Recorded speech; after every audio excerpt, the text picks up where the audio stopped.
Allen out of the gun. Here comes Samuel in motion to the far side. He spins into the backfield. Allen drops back to pass, throws left, has Cook wide open, inside the 15, sideline to the 10, to the 5, touchdown, Bills! Mac Hollins in motion. They hand it off to Cook. Cook bursts right through the middle, cuts to his right, inside the 35-30, 25-20, along the sidelines to the 5, high steps and then hurdles into the end zone! He flipped right into the end zone, 49-yard run. It's his third touchdown of the night.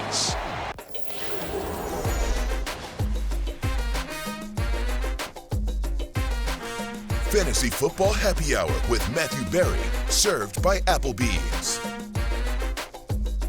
Happy Friday. Welcome to the Fantasy Football Happy Hour. That sound you heard at the top was James Cook running wild, scoring a lot of touchdowns on Thursday Night Football. To be clear, a lot of touchdowns against Jay Croucher. I think this is the important thing. I think you just buried the headline right there. A lot. Jay Croucher is playing our show researcher, Big Show. And Big Show, just after getting a beatdown from me, Big Show was like, I'm not taking it anymore. No, he had enough. He's like, listen, Jay Croucher, take this from James Cook. And so it was just a beautiful thing. Every time you saw James Cook go into the end zone, Jay Croucher just died a little bit more. It was awesome to see, really. Yes. Well, the worst thing is I didn't check who I was going up against, so I just found out 20 minutes ago. I he got walked absolutely in. slaughtered. We told him when he walked in. No, he slapped me like a grape. Yes, he worked he me did. like a speed bag grape. Big Show did. But the beautiful thing is, Matthew, it's Friday morning. There's still time to get it back. And also, as I was talking about, 3 touchdowns, you'd expect like 35, 40 points. Scored 28 points. Yeah. That's bad for me, but it's manageable. We can get it back. You can. You won't, but you, in theory, It's could. mathematically possible. I'm predicting a Big Show victory this week as well. Second career multi-touchdown game for James Cook. His second rushing touchdown on only 30 attempts. To me, there were a couple exciting things about this, obviously, than just the overall production of James Cook, is that one of the touchdowns came on a goal-to-go rushing attempt. An attempt that I think, and normally, here's the first touchdown, just the pass, just a beautifully designed screen here. Here's the second touchdown, just boom. They're like on the 3-yard line, and just, what do you know? Just normal, right up the gut. They didn't try to do anything cute with Josh Allen. And then here, you're watching the third touchdown, just the explosiveness of James Cook. Don't do stuff like that, James Cook.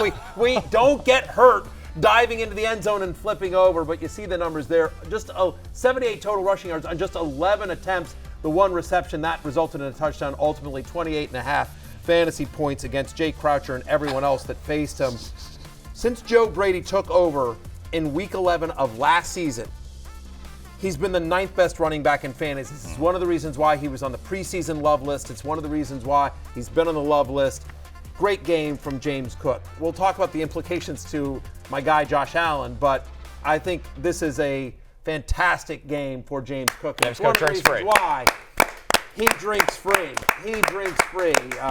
Monster game for, again, Big Show against Jay and everyone that has him. I have him in a number of leagues. Thank you very much. James Cook. Is it a little, I don't know if concerning is the right word, but like the other guys got work in the running game, like Ray Davis. I mean, it looks a little deceiving because he got 9 carries to James Cook's 11. 5 of those carries were when the game was done. But do you think James Cook is going to be like full-blown workload, 85% of the carries? I mean, catches the ball, which is the most important aspect. So I think so. This was a game where in the whole second half, Matthew, they didn't really need anything from anyone. That's the point. Like Josh Allen didn't have to. If you had Josh Allen in fantasy, you got burned by the blowout. Our bets got burned by that. 1,000%. Like they didn't need to do anything. One of our bets was, and we actually talked before the show where I was just like, yeah, I really like the Bills plus 2.5 and the Bills money line. It was crazy that the Bills were getting points. And then, but the bet I gave out yesterday on the show was Josh Allen over 1.5 passing touchdowns. In the 12 previous games against the Dolphins, he had thrown multiple touchdown passes in all 12 of them. I think what I said on yesterday's show is like, watch now, I'm going to jinx him. First drive, touchdown pass to James Cook. So I'm like, I got this. I'm winning this by the end of the first quarter. Right. And there you go. That's why they call it gambling. Yeah. That's why they call it betting. Well, we talked about how terrifying one of the public's favorite bets last night on DraftKings was Tyreek Hill under 59.5 receiving yards at plus 450. You got 24. You didn't even get halfway to that. Yeah. Massive win for the public. Massive win for the public. We'll talk about the Dolphins' offense overall, but that was bizarre to see Tyreek just 3 for 24. If I was drafting again today, Josh Allen is still my number 1 quarterback. Bad day at the office just because, again, they blew him out. And, obviously, the Dolphins just didn't do much on offense. The 3 interceptions by Tua, obviously that's tough. But you know what? I'm not worried about it. They just didn't need to. And I do think that they want to be more balanced on offense. And I think, to me, the biggest takeaway from James Cook isn't that he's going to be a workhorse back in the way that, Isaiah Pacheco or Jonathan Taylor may be. I think because of his frame, they're still going to use Josh Allen in the running game. They're still going to use some Ray Davis and, some Ty Johnson, I think, ultimately. But to me, the exciting thing is the biggest knock on James Cook prior to the year was like, this is a guy that's just never getting work near the goal line. He's too small of a running back. They've got Josh Allen. They're going to, in theory, have Ray Davis in the Damian Harris role or the Latavius Murray role that we've seen in previous seasons where they've just a bigger back that they use when they get in close. But the fact that James Cook now has 4 touchdowns in 2 games, he's going to score touchdowns this year. And given his role in that offense, his pass catching ability, his 3-down ability, like you have a top 10 fantasy running back that it didn't cost you that on draft day. Let's get over to the Dolphins side of this game, guys. And we have a jam-packed show today. We're going to get through all the injuries you need to know going into the weekend. Denny Carter is going to join us in a bit. Before we get to the Dolphins, the last thing I just want to say on this is that the rest of the passing, Keon Coleman does nothing. Like, you got a little something out of Khalil Shakir. Another bad game for Dalton Kincaid. To me, my own takeaway is that was just all a result of game flow, and games are not going to typically be like that. I still think, other than Dalton Kincaid, it's going to be tough to trust a Bills pass catcher week in, week out. And I know we haven't seen it from Kincaid yet through 2 weeks, but I feel like at least I understand his role in the offense. The rest, I think, is just be sort of like on a week-to-week basis, matchup based, and it's going to be hard to trust any one of them until we see somebody sort of consistently emerge. But better days are ahead for the Bills passing offense, and specifically Josh Allen and Dalton Kincaid. They just didn't need to. So I just want to say that. On that, for anyone worried about the Bills' pass catchers, just look at Buffalo's schedule the rest of the season. It's insane. It's like they play the Niners every week. Even just like now it's Jacksonville, at Baltimore, at Houston, at the Jets. Like, it's just going to be hard all year, and they're just going to have to be games where it's the Josh Allen show and he's dropping back and he's throwing 35, 40 times. So the story of the night for the Dolphins is unfortunately Tua being forced out of the game in the third quarter with a concussion. Let's just start this with what Mike McDaniel had to say after the game on Tua in a really scary situation. Right now, I'm not really. It's more about, getting a proper procedural evaluation tomorrow, and taking it one day at a time. The furthest thing from my mind is, what is the timeline? I want to know. We just need to evaluate, and I'm just worried about my my teammate, and like the rest of the guys are. But we'll get more information tomorrow, and then take it day by day from there. All right. So first off, let's just sort of say this, and I think you heard it. I think Mike McDaniel had the exact right tone there, and I'll just echo that. I know I speak for everyone here on the show. Like, the biggest concern, obviously, is for Tua Tagovailoa as a person, as a human being, as somebody with with friends and family and teammates that all care about him deeply. Like, we want him to get better. We want his health to be okay, and so I just want to sort of start there, because the fact of the matter is that if Tua is going to miss time, there is a fantasy football implication to that, and we are a fantasy football show, so we've got to talk about that. But I just want to reference that to start off, because the fact is that Tua is a person first, and I don't want to be dismissive of that. But at the end of the day, again, we're a fantasy show, and there are fantasy implications to a quarterback of one of the best offenses in football if he potentially misses time, guys. Yeah, it's a difficult thing to talk about, obviously, and echo everything that you said. I hope that he gets better. It's bigger than football, obviously. We'll talk about the less important stuff and the ramifications from a fantasy perspective, but yeah, all our thoughts with Tua. Without a doubt. I agree with you guys, and I think, when you look at this situation now, you do have to talk about, what this offense looks like and what it did look like. And this is a weird night where Devaughn Achane gets 22 carries. That's not normal in this situation. He was in there at the end of the game. He caught the ball a lot. I mean, this is no Raheem Mostert in this game. Let's talk about Achane in a second. The only other thing I want to say about Tua, and then we'll wrap up this conversation, is we don't know, right? I mean, the positives here. Mike McDaniel didn't know. McDaniel didn't know, as you saw there. The positives here is that it's the Thursday night game. We've got 10 days until we know, until there's a decision to be made about who the starting quarterback of the Dolphins will be in Week 3, and we'll have plenty of time as news comes out about what Miami is going to do. And then once whatever that decision is, then we'll be able to talk about what the fantasy ramifications are, if there are any, in terms of what happens at the quarterback position for Miami. But again, sort of the only last thing I want to just say on Tua, which is, it's awful to see for any player, but obviously given the history with Tua, that he's suffered so many concussions in the past, you're just this is crazy. I wonder, guys, and I don't mean to derail us entirely, but I just want to bring this up. I wonder if this hastens the use of the what are the names of the helmets? The ones that have been used in the Guardian caps? The Guardian caps. Thank you. I wonder if, because they've been using them in the preseason, and there's been talk about it, and it's they're sort of funny looking, but they definitely do, reduce head injury, including concussions. And so I wonder if something like this on a national stage to a player as beloved as Tua, I wonder if that sort of hastens that conversation and hey, maybe we should think about using these during the regular season. Yep, Jonathan Taylor used it in the preseason, right. and who cares if they look funny? If they're going to extend help the quality of your life, then absolutely. 1,000%. We should honestly, hey, producer Steven, do me a favor. Can we get some Guardian caps for the wall over here? Let's show some support for the Guardian caps. We'll do a whole show with Guardian caps. Yeah, exactly. If we can get a Guardian cap, I will make this promise right now that Jay Crouch will wear it for the entire show. Entire season. Let's not get crazy. Or for the rest of my life. Yeah, sure. Either We're in the shower.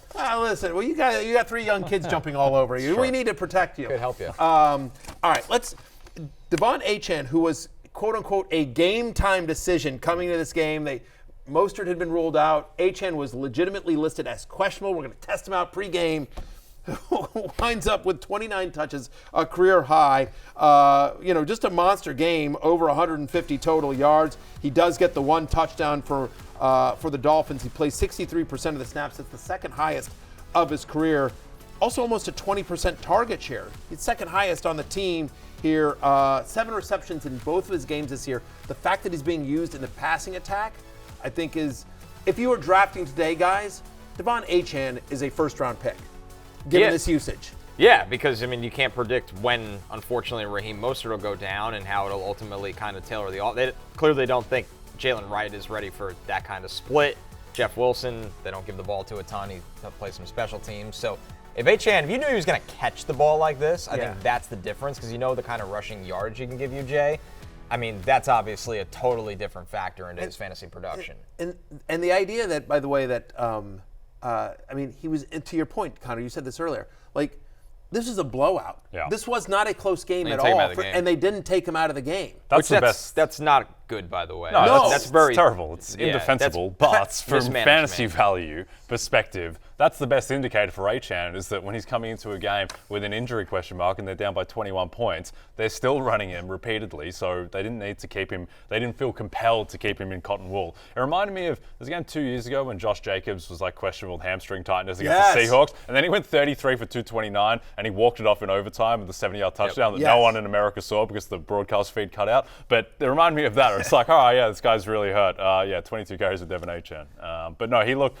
Talent is always there. Clearly, it's about the usage, and it seems like there is a chance that he could get workhorse usage. And he's already a fantasy asset last year, touching the ball 10 times a game. I know we don't want to project a lot forward for this offense until we know more. I think what we can confidently say is Achane's workload is going to be even heavier when there's a new quarterback under center for this team. If and when there's a new quarterback under center for this team, you would downgrade everyone. It's a tough game for Achane would get a bigger workload, and you would certainly downgrade the pass catchers. Tough game for Tyreek Hill, as we joked about. I can't believe it, they're betting the under of 54 yards, but that's exactly what ended up happening. Just 24 yards. He does get a rush attempt. 16% target share was the third lowest in a game since he joined the Dolphins as well. Only his third game with under 10 fantasy points. His third game ever with single-digit fantasy points since he joined Miami. He's Tyreek Hill. What are you going to do? You're always going to start him as long as he's healthy. But just disappointing game for both him and Jalen Waddle, who I thought was going to have a better day. Yeah. I actually, I didn't give this out on the show, but I bet the over on Waddle's 46.5 receiving yards. Again, thinking how the Bills had struggled against the slot in Week 1, and I thought that he'd have nice success in this one, and seemed like he was getting there, but ultimately ends up with 41. That doesn't cash. Yep. Let's look at the injuries we're tracking heading into the weekend, guys, for week number 2. We already talked about Tua, but of course Jordan Love with the knee injury. He hasn't been practicing. Christian McCaffrey with the calf and Achilles tendonitis. We'll get to him in just one moment here. Josh Jacobs banged up. Kenneth Walker is a very important one to keep an eye on because how that could elevate Zach Charbonnet. Malik Nabers, sounds like he tweaked his knee this week, but it might not be major. He might be fine for this week. Keenan Allen's dealing with a heel. T. Higgins is still hurt with a hamstring injury for what feels like the 5th or 6th year in a row. Jameson Williams dealing with the ankle, and Jake Ferguson, definitely his status is up in the air, Matthew, with the knee. Yeah, I mean, to me, that Nabers showing up on the injury report is always, kind of eye-opening and a little bit concerning. But the two the 3 biggest ones are McCaffrey, obviously, that we've talked about ad nauseum. But I think Kenneth Walker and Jake Ferguson, those are the two. The fact that Walker didn't practice on Thursday is a little bit of an eyebrow raise. Again, we're taping this Friday morning at around 10:30 a.m. So what I would tell you is tune into Fantasy Football pregame Sunday morning, 11 a.m. Eastern on Peacock and the NFL on NBC YouTube channel, where we'll have all the latest on these injuries. But yes, if Walker couldn't go, Charbonnet would be an easy top 12 running back for me. We did get to hear from Christian McCaffrey, by the way, on not only not playing week 1, but his status for week 2. Take a listen to what he had to say. On Monday morning, just moving around a little bit. I prepare every week to play. My mindset every week is I'm going to play. There's been weeks where I'll go the full week, not even feeling good enough to do the walkthrough. And then I wake up and the body's capable of a lot of cool things. And, mentally I'm always prepared to play. And then woke up and it was a group decision, very tough one. I hate not playing, but look at it as a chess move and, something that hopefully we can benefit from the rest of the season. So are you expecting a similar process this week then? My mentality is I'm playing this week. That's where I'm at. That's how I am every week. I'm not lying. I think as soon as a player says, maybe I'll play, maybe I won't, that's not a good mentality to go into a week with, when you're kind of on the fence. So for me, I'm ready to go. Christian McCaffrey, I mean, that's how an NFL player is going to sound. He's preparing every week like he's going to play, and there's no guarantees he will. Right. He says he has that mentality every single week, which assumes that he had that mentality in week 1 where he did not play. Exactly. That's the thing. It's like it's being reported that he expects to play. No, it's like he's speaking purely in generalities about his mindset. Like I wouldn't read anything into that. I'd read into the fact that if he's practicing, that's a good sign, but I wouldn't say that he's going to play because of what he said. Yeah, I mean, if you listen to that sound, and there's a lot there, but to me the 2 key phrases that he said is like, it's a little bit of chess. He mentions that. He says it's kind of a chess move or something like that. And he says, and it's a group decision. Yeah. Which is like, right, again, that's the thing. It's like, and we've gone through this for years and years and years. Players are like, oh, I'm playing. That's not up to them. It's up to the coach and it's up to the medical staff. And again, if you were the San Francisco 49ers and your franchise guy is a little bit banged up, you're playing the Vikings, yes, a good defense, but not one that you fear more than the Jets, and you just got an unbelievable game out of Jordan Mason, you feel good about your offense and the ability to run the ball as it relates to the entire offense for Kyle Shanahan. Like, I just don't know why, if you're the 49ers, like, as a fantasy manager, we would love Christian McCaffrey out there. I have a lot of Christian McCaffrey, and I don't have Jordan Mason in every league that I do have CMC, so I desperately would love CMC out there. But looking at it from a macro standpoint, like, if I'm the 49ers guys, like, it makes no sense. They want to be playing in February. They want to be in New Orleans back in the Super Bowl this year. They have legit reason to believe that they can get there again in the NFC. So they need to take a very long-term view of this. Yeah.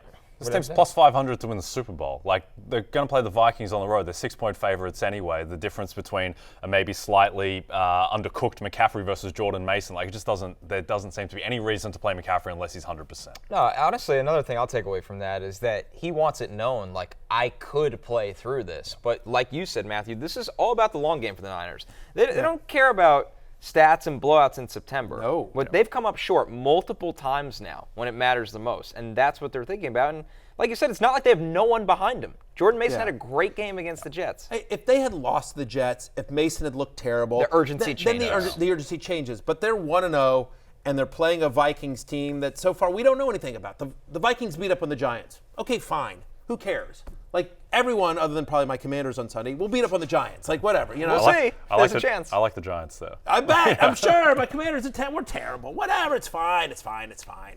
By the way, it doesn't matter the year. The NFC East is so weird. But I will tell you, the Giants always play us tough. Yep. For whatever reason, Commanders always play the Eagles and Cowboys tough, and there's always just like these weird things that throw out the.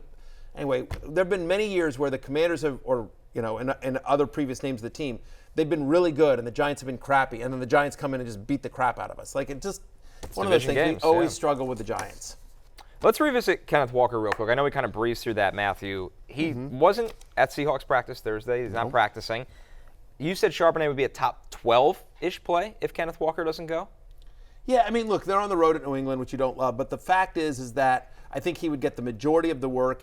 And what I like about Charbonnet is that, yes, they use Ken Walker in the passing game, but Charbonnet's a really good pass catcher. Like, Charbonnet, especially without Ken Walker there, would be a true three-down back. And given, honestly, how good the Patriots are defensively, I do think you would see some dump-offs to Charbonnet as well. Like, I think usage and his talent would make him top 12-ish for me, I guess. You know what I mean? Like, I haven't gone in and thought about it yet. I'd have to go back and look and rerun the projections, everything like that. And so don't kill me, guys, if he comes in at like 14. But the fact is that if Ken Walker is out, Zach Charbonnet needs to be starting in your lineup.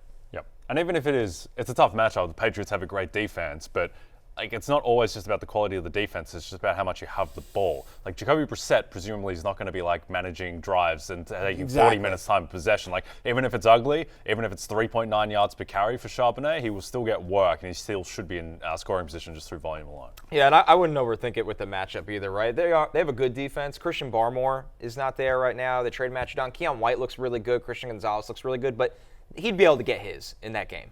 For Zach sure. Charbonnet, For especially sure. through the Yeah, air. I mean, I think we like the Patriots defense. We especially like the Patriots defense compared to the Patriots offense. Yeah. But, I mean, I don't know how much of week one was because, the Patriots defense is awesome, and how much of it, like, the Bengals offense is a disaster. Couldn't do anything. Like, it's an unmitigated disaster, and once again, starting slow. Like, this is a running joke on my old podcast, but it's true. Every time you count on the Bengals, they bone you. They do. They bone you. Like, you get, I swear to God, ask anyone that watched the old 06-010. They know. Like, I can't tell you how many times. And by the way, everyone that picked the Bengals in their survivor pool, what happened to them? They got boned. I'm just telling you. And you know who I feel the worst for? Is Bengals fans. Because I will tell you, like one of my best friends, Brian, grew up in Cincinnati, diehard Bengals fan. And he will tell you, as will everyone watching that is a Bengals fan, that has watched this team for years and years and years and years and years. Just like every time you think like this is our year, this is our moment, they bone you. Yeah. That is what happens. I feel the worst for Bengals fans. Yep. No, the Chuckle Hole took a battering in Survivor this week. Thanks for the Bengals. Yeah. Tough one. Yeah, they boned you right there. What I'm going to tell you, I just seriously, like, why have they not got the Jamar Chase deal done? Or, why T. Higgins is unhappy? Like, it's just, I feel bad. They gave away Joe Mixon, and Joe Mixon looked awesome in week one. Yeah, he said, I can get better from here. I can get better from here. Meanwhile, like, jury is still out on Zach Moss and Chase Brown. I'm all into on the Joe Burrow Gatorade thing, conspiracy thing. Like, that's not how you pick up a Gatorade bottle. I'm sorry. That's not how you pick it up. Like, there's something wrong. He's constantly doing this. Like, I don't know. He's, like, laughing it off.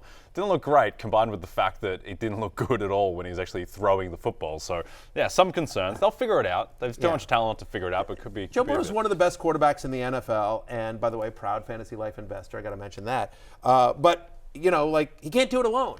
He's not Superman. At some point, you got to give him some help, right? And Jamar Chase, by the way, anyway, they're dinking and dunking to Jamar Chase. That's the other crazy thing. It's like, anyway, all right.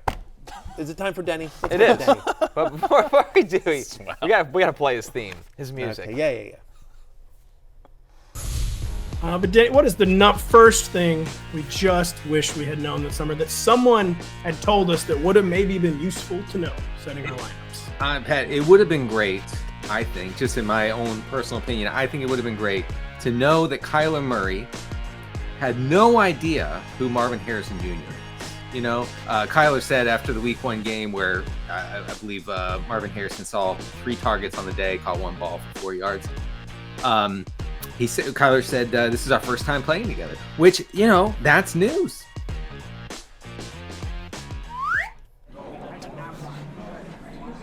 What the mainstream media doesn't want you to know.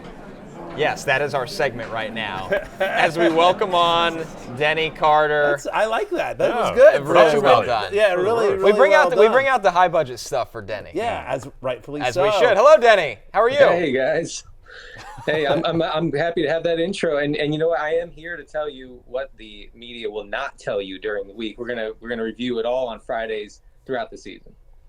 All right, Denny. Well, let's jump right into it. I think one of the things that the media doesn't want you to know is that there's no barbers anywhere near where Denny lives. That's quite the do. He looks like Keanu Reeves in Point Break. A little bit. Magnificent. I can't get an appointment anywhere, guys. Matthew, I need you to call in a favor for me. Look at me. You think I know any barbers? I haven't had a haircut since 1953. That was intentional, Denny. Well Matthew done. Berry's Tyler Lockett over here. Yeah, come on, stop it. All right, Denny, kick us off with a running back here. What does the media not want us to know about? Yeah, look, I've swept the mainstream media this week, and I don't see anybody mentioning the fact that Jerome Ford, the Browns' lead running back, had 18 touches this past week against Dallas. Really good workload. He ran the most routes of any running back. He had the second most targets of any running back. Jerome Ford is the only running back for the Browns to see a red zone touch. He saw 2 of them. He scored on one. A pretty solid fantasy day. And as long as Nick Chubb is out, I think that Ford is just like a plug and play, like top 15, top 20 running back, honestly, with a little bit of upside. Yeah, you know, the craziest thing about Jerome Ford is that was a game, like just as we talked about Achane, that game was a blowout.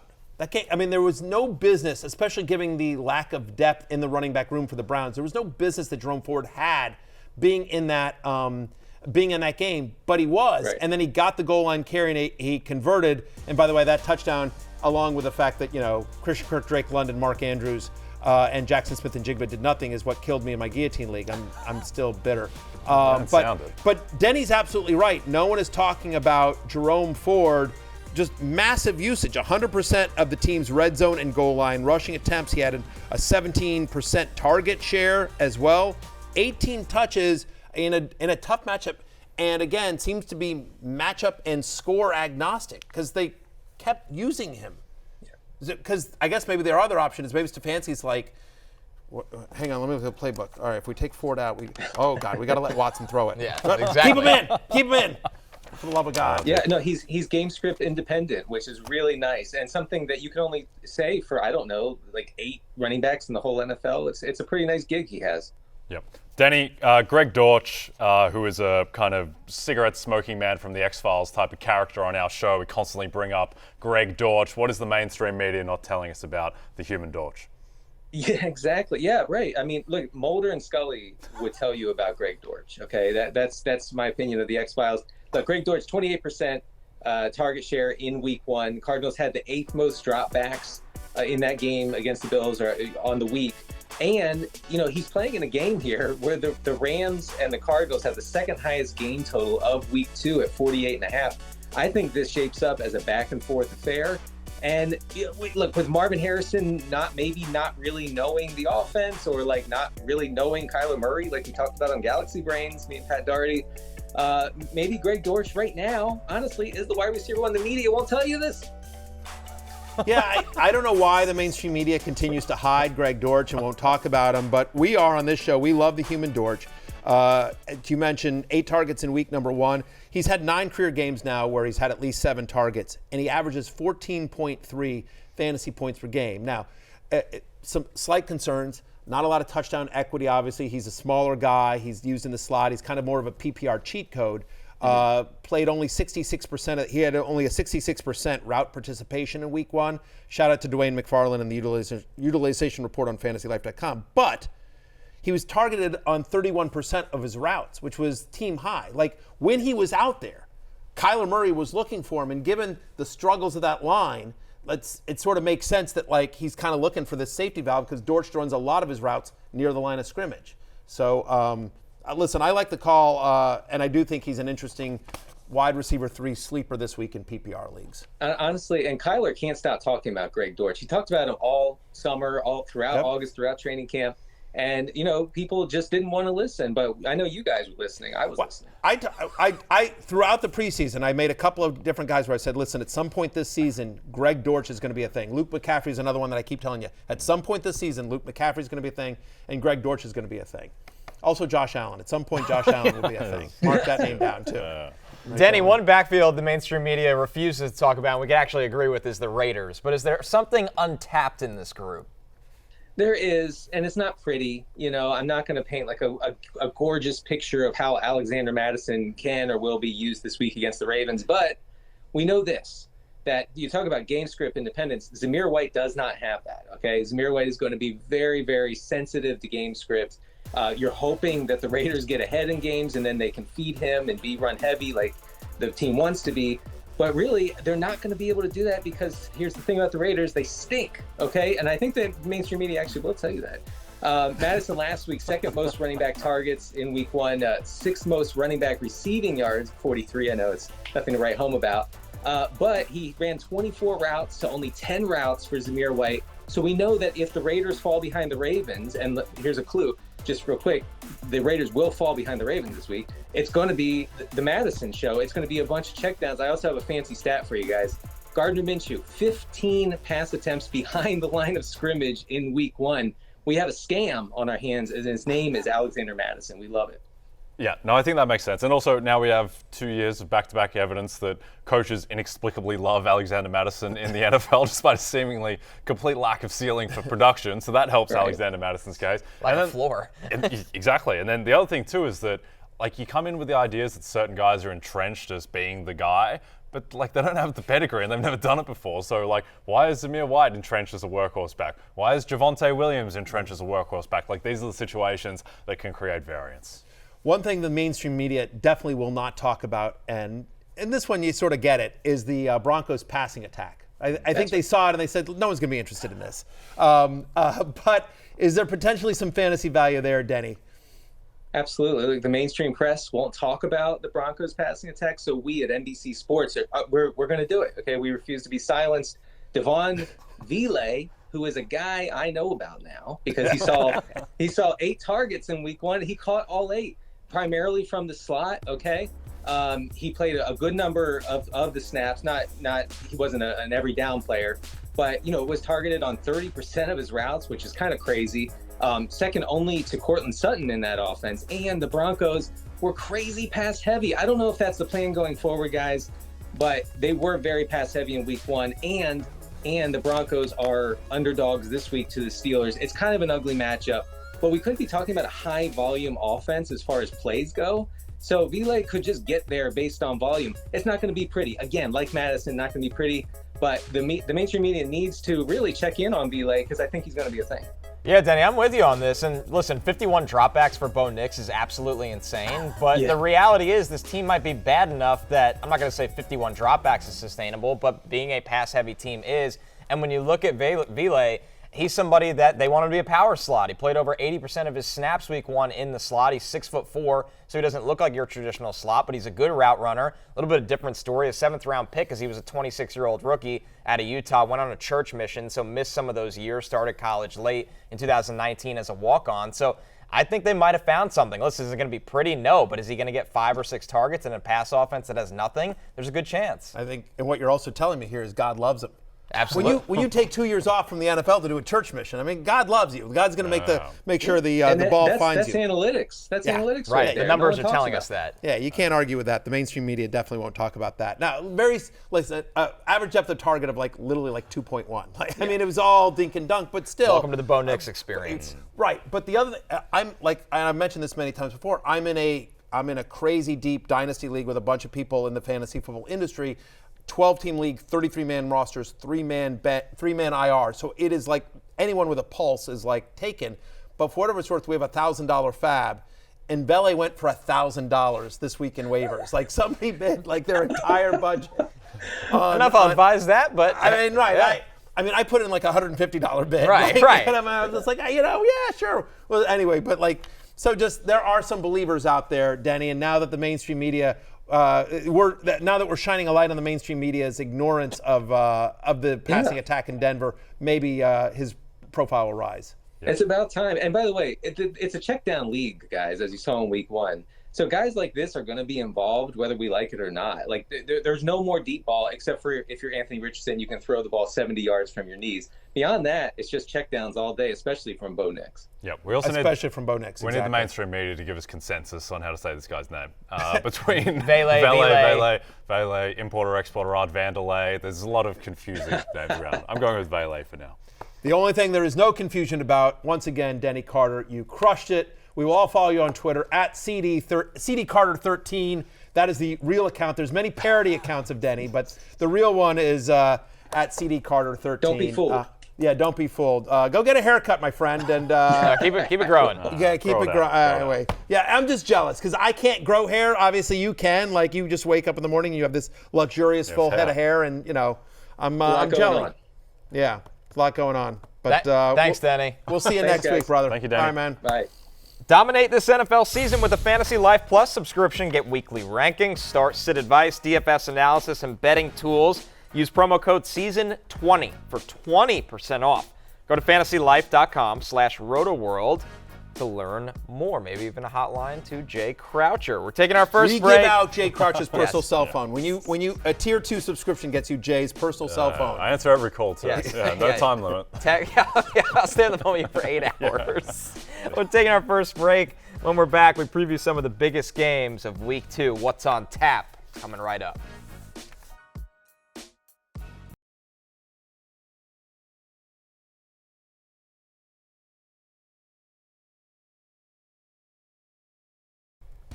Plenty of big fantasy names in action Sunday night as C.J. Stroud and the Texans host Caleb Williams and the Bears in Houston. Sunday, 7 Eastern on NBC and Peacock. What's on Tap is brought to you by Bud Light, the official beer sponsor of the NFL. The matchups with the highest point totals here, guys. And let's start with the Bucs traveling to Detroit to take on the Lions. The Lions are 7.5-point favorites in this game. But more importantly here, Matthew, the point total is set at 51.5, an absolute whopping point total. Let's start with the Bucs here. Is Rachaad White just entirely relying on his receiving production to have a big game? I don't know if it's entirely, but in this game, I think probably, just given how good Detroit was last week against the run. They were, after week 1, they were the 8th best run defense in the NFL, going up against Kyren Williams and the Rams. So feels like in a game in which the Lions are 7.5-point favorites, the Bucs are over a touchdown underdog, feel like they get out of this game quickly, and running is going to be tough matchup, and then they're down. But to your point about the passing attack here, he had a 20% target share last week against my Commanders, right? 6 for 75, the second most receiving yards among all running backs in week number 1. And eventually I think that job turns to Bucky Irving. I faded Rachaad White in the preseason. I'm still standing by that. I don't think he's particularly efficient. I think Bucky Irving's the better running back. But for week number 2, give me some Rachaad White. He's my running back 15. Yep, I like that. I also think this is going to be a big game for Jared Goff and the Detroit passing game, which never really got on track last week with this Bucs defense, and Denny Carter will be very proud of this. This Bucs defense is pass funnel. They had an elite run defense last year, suspect secondary, struggled against the pass, and more to the point, like Jared Goff played them twice last year. You know what he did in those games? He lit them up, 43 pass attempts in the playoffs for 287 yards, 2 touchdowns, and then when they played earlier in the season, 44 pass attempts, 353 yards, 2 touchdowns. Like, the way to beat the Bucs is through the air. Jared Goff, amazing when he's in a clean pocket. Bucs don't really have a pass rush, so I think that Goff's going to cook. And on the Bucs side of it, I mean, point total of 51.5 here. Mike Evans and Chris Godwin, favorable matchups in this one too. And Baker, he'll say it, he's just going to keep throwing them the ball. Yep, absolutely. I think and it was great to see Chris Godwin look somewhat rejuvenated last week. Mike Evans is just going to do, Mike Evans is like the picture of Dorian Gray. Like, he's just going to do what he does every single week until proven otherwise. So I think in a game where they are 7.5-point dogs, they're probably going to have to be throwing. I think this game is going to resemble the playoff game from last year. Yeah, and game is in Detroit, so you love that in the Dome. Perfect conditions for a shootout. Our next game with another big total, Rams at Cardinals. The Cardinals are favored by a point in this game over Sean McVay's Rams. Obviously, Puka Nacua hurt, but Cooper Kupp is fantasy royalty. The point total is 48 in this one. Matthew, what's the panic level on Marvin Harrison Jr. after a really disappointing week 1?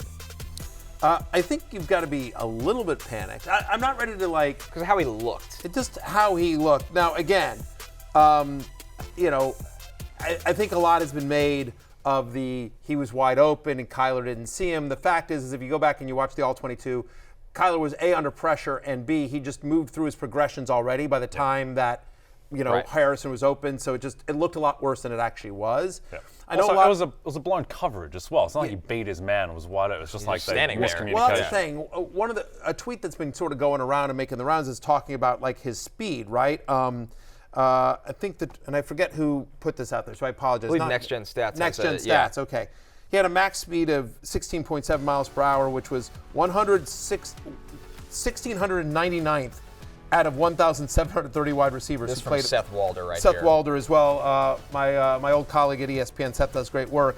Shout out Seth Walder. He played wide receivers that played at least 25 snaps in a game since 2023. As you can see it there on your screen. MHJ ranks 1,699th out of the 1,730 games played by individual wide receivers since the start of 2023. Now, I want to ask you about this, Connor, because my feeling on Marvin Harrison Jr. is, and you study the tape so much better than I do, but and you grind prospects like nobody's business, but my feeling on him was like, this is not a guy that ever won on speed. No. Like, I mean, the long-standing joke's probably not the right word, but the long-standing story, of course, is it's like, everyone forgets, like, Jerry Rice had an awful combine time. Right. Like, the greatest wide receiver of all time like was a another 4.6 guy. Like, it was a 4.6 guy. Yeah. Right, exactly. Like a guy that probably wouldn't have been drafted in today's NFL, who's the greatest wide receiver of all time. But Harrison, to me, always won on elite route running and just, you know, incredible ball skills and control. He was never Xavier worthy. No, he's not a 4.3 guy. He's probably not a 4.4 guy. He has build-up speed. He's a big-bodied guy that he gets going down the field. And I know a lot of people are looking at it and go, he didn't run at the combine. He didn't do anything at the combine. He didn't really even do media at the combine. I think that was more of a point of, I don't need to do any of this because I'm Marvin Harrison Jr. I'm standing on the tape of what I've done at Ohio State. I don't think he's slow, right? I think he's a 4.54 guy if you had to guess his speed, 4.56. What I saw on tape is a guy that looked nothing like the player at Ohio State, which tells me I don't know if it's a confidence thing within an offense, which let's not forget, a couple of years ago, and I know it was preseason, Jamar Chase looked dreadful as a rookie in preseason, and then his rookie season eventually turned around. He was amazing, and he's Jamar Chase now. So I think this will turn the corner, but it could be confidence. I don't know if it's anything health related. He doesn't look anything like the player he was at Ohio State yet. Yeah, to me, the concern is like maybe it is confidence related, I'm sure, on some of the routes that hurt him, but like I don't think it's confidence to like run fast in a straight line, right? And he wasn't able to do that against the Bills. Like the speed numbers don't really lie. And to your point, like, yeah, he's not the fastest guy in the world. It's not like he's slow at Ohio State. It's not like he's super slow. Like they were running like jet sweeps for him and stuff. Like he was doing some stuff. And just like watch his highlights at Ohio State. He looks like a different human to the guy against Buffalo who looked like Steelers Allen Robinson. So I don't know if it's just like 1 week he just had like a niggling thing and it's just like in the first game and it all kind of piled up and he just was lost out there. So give it another week before fully sounding the alarm, but certainly some bad signs. Yeah, but I would think that two things. Number one is like if you saw the clip earlier from Galaxy Brains and, you know, our friend Roto Pat and Denny talking about this, the quote about Marvin Harrison saying, like, it's not my job to get him the ball. From Kyler. I'm sorry. The quote from Kyler saying, it's not my job to get him the ball. It was the first time we played together, blah, blah, blah, blah. I'm just telling, because that has been blown up by the media and because you're talking about two big-name players in Kyler Murray and Marvin Harrison Jr., my guess is there is going to be a massive attempt to get him the ball, to feed his guy the ball. Kyler's not a dumb guy. Kyler's going to know, like, when you're a quarterback, you keep your wide receivers happy. The other thing that I'll say is, and I'm just curious what your reaction is, I won't tell you what my answer was, but a buddy of mine, literally on the way in to work today, texted me. He said, pick two. Malik Nabers, Marvin Harrison Jr., Ladd McConkey. I've got those three guys on my team. I need to pick two for this week. So I'm curious, like, McConkey scored a touchdown. Nabers obviously looked good. Good matchup for Nabers against the Commanders. Nabers is in. Right. Like that's he doesn't even need to be in that question. McConkey's playing the Panthers, who also look terrible. Yeah. What would you do? I still have to regress a little bit. Right. Preseason expectations. It has to be a little bit more, you know, higher ceiling than that. Like I'm in a league right now where I might bench him if Charbonnet is the guy with Kenneth Walker down. If that happens, that's the status I'm at. Not a Ladd McConkey game because I just don't trust the Chargers' pass offense enough yet. That's what I said to him. I said, your point's right though about getting him going. Right, but what I said to him is, I said to my buddy, I said, I completely get the question. I understand it, but I'm still sticking by Harrison for one more week. And if he has another 3-target, 1 reception on 3-target game, then we can hit the panic button. But he's too talented, and I do think they will make an effort to get him the ball because it's become such a story. Because, by the way, they're playing the Rams, and they're going to need all their best weapons. Yep. It can't be all on Greg Dortch's shoulders, Jay. It can't all be on his shoulders. No, and the mainstream media will never tell you that. Yes. I think, it's a tough matchup against Cleveland for Brian Thomas Jr., but if Brian Thomas Jr. was playing the Panthers, I'd be starting Brian Thomas over Marvin Harrison this week. That's fair. Yep. That's fair. But, again, McConkey had a nice game, but without that touchdown, it's like a whatever game. And the script of that game might be kind of gross, too, when you look at it. The script of this game, I really like Rams and Cardinals. Oh, sure. There'll be a lot of passing, a lot of points. Obviously, we're talking about a 48-point total. 1,000%. The Chargers are going to have a good defense, and they may not. It may be all J.K. Dobbins and Gus Edwards because they don't need, and a defensive touchdown for the Chargers. They're not going to need to throw against Carolina. Our next game here, guys, Bengals at Kansas City. The Chiefs are favored by 6 points in this game, despite the Bengals looking dreadful against New England week 1. The point total is at 48. Jay, can this Cincinnati passing attack get back on track this week, or are we going to have to wait a little longer? I just don't know what to make of this Bengals offense. I don't know why they looked as bad as they did against the Patriots. I understand that there's no T. Higgins and Jamar Chase didn't practice a great deal, so he was a little bit limited, but still you would hope to see a little bit more. And to me, the biggest concern about this offense, it always revolves around Burrow and his health. And he just didn't look right against the Pats. And it didn't look as bad as it did at the start of last year where it felt like he couldn't move.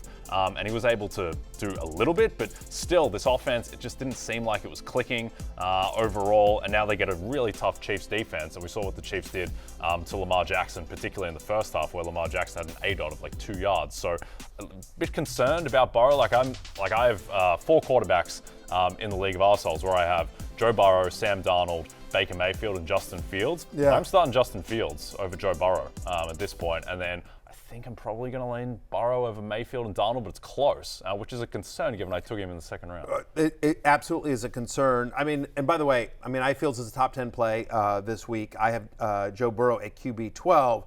Now, if there's a positive to look for, he's played 4 career games against the Chiefs. That includes the playoffs. He's had at least 250 passing yards in every game. And you would think, they know if they're going to keep up with the Chiefs in what should be a track meet, they're going to have to throw the ball. Having said that, in week 1, Joe Burrow was 26th in average depth of target, right? He had only 3 passes that went 15 or more air yards. It's hurting Jamar Chase. It's hurting the entire offense. And I don't know if that's because of the wrist. I don't know if it's because he just didn't have any time because the line was just getting dominated by the Patriots. I don't know if that's because no one else was getting any, that's just not Andre Yoshevich's game is to get deep, and T. Higgins isn't playing. So that's just, I don't know. It's a concern, but I get it.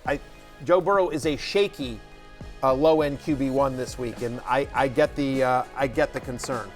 We're taking our last break. When we're back, last call. It's time to try to pick up Matthew with our best bets for the weekend. Pickup lines are back. Coming up right after this.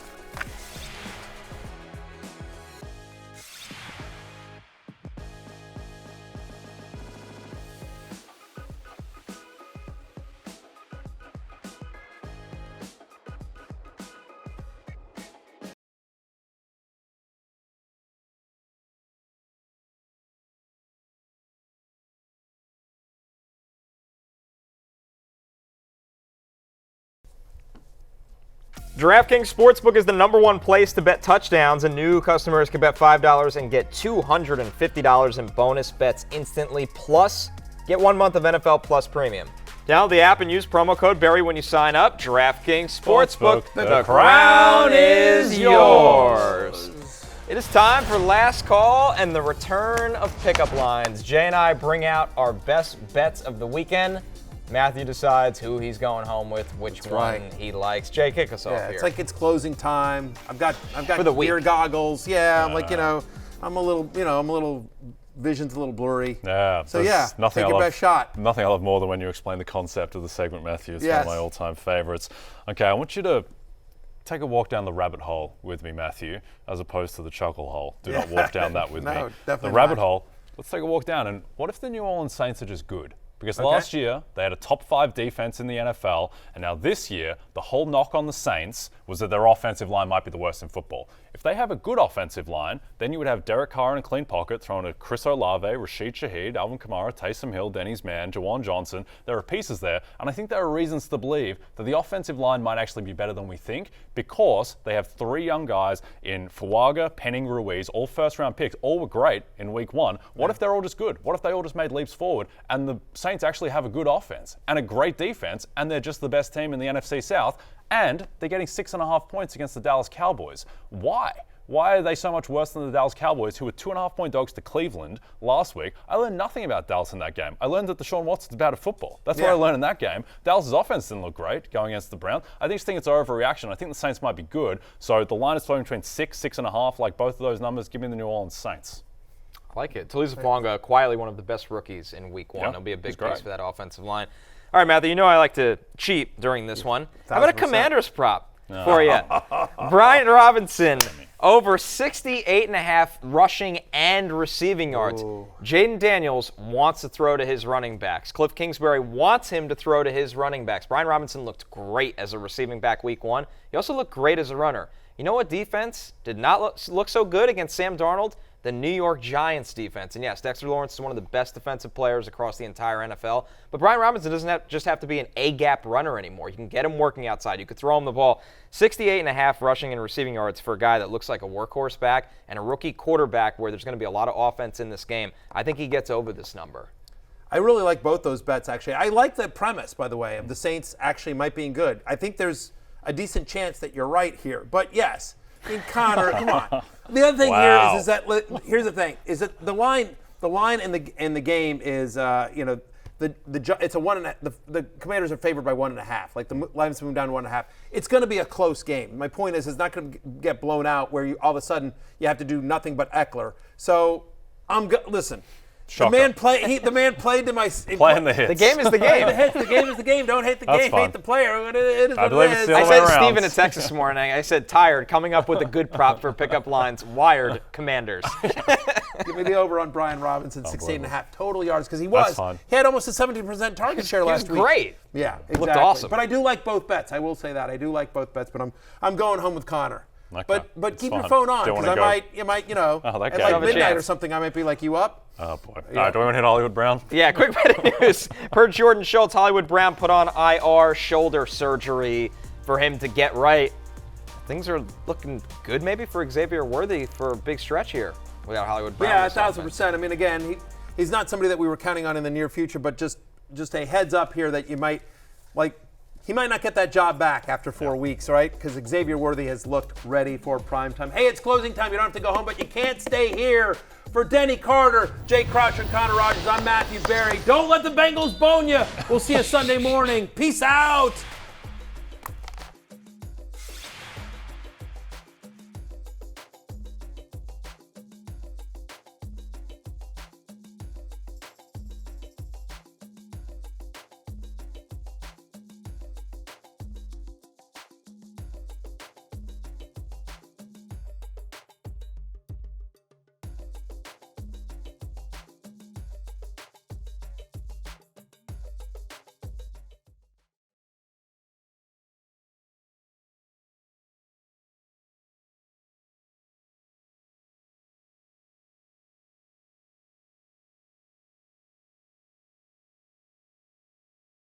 Hey, it's Matthew Berry from NBCSports.com and RotorWorld.com, and I want to thank you so much for watching whatever it is you just watched, or if nothing else, being too lazy to click out of the autoplay after this video started, after whatever it is you actually wanted to watch finished. But now that you're here, I'd like to take a moment here to ask you respectfully now, okay? I'm asking you respectfully to subscribe to the NFL on NBC YouTube channel. You'll get the latest Roto-World fantasy news headlines, all sorts of great shows, including my own Fantasy Football Happy Hour. So go subscribe now. Again, I'm asking respectfully.